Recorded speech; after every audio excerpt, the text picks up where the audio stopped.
As tensions mount after the collision between a Russian plane and a U.S. drone over the Black Sea, NATO's head tells me the alliance stands firmly behind the U.S. What you have seen is reckless and irresponsible behavior by Russia that led to this incident in the Black Sea.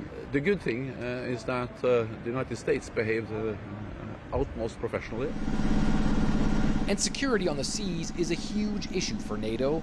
We flew to one of Europe's largest gas fields with the Secretary General and the head of the EU Commission as NATO warships were guarding the rig, watchful for possible acts of sabotage.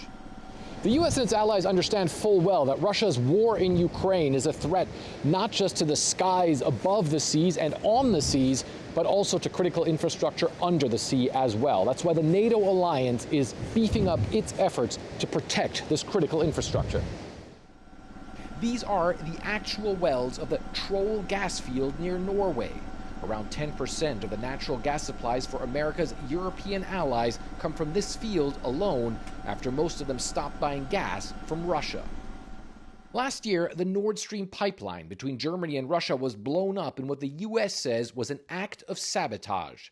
While some believe Ukrainians might be behind the explosion, Kyiv denies involvement, and the EU Commission head tells me Europe will continue to support Ukraine. We know in the European Union that Ukraine is not only fighting for its independence, sovereignty and freedom, but also for the wider values we share, like the respect for the international law.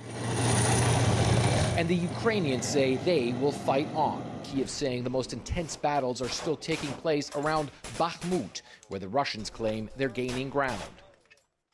And Russian President Vladimir Putin is set to meet Chinese leader Xi Jinping in Moscow next week, as the Russians are looking to further deepen ties, and the U.S. believes want Beijing to give them weapons. NATO's leader says security in Europe will only be guaranteed if Putin ends the war against Ukraine. The best way to reduce the risks of incidents like this is, of course, for President Putin to end the war. Wars are dangerous and they lead to dangerous situations like the incident of the Black Sea. But as long as the war continues, NATO says its ships will stay on alert, shielding the alliance members' critical infrastructure from possible attacks.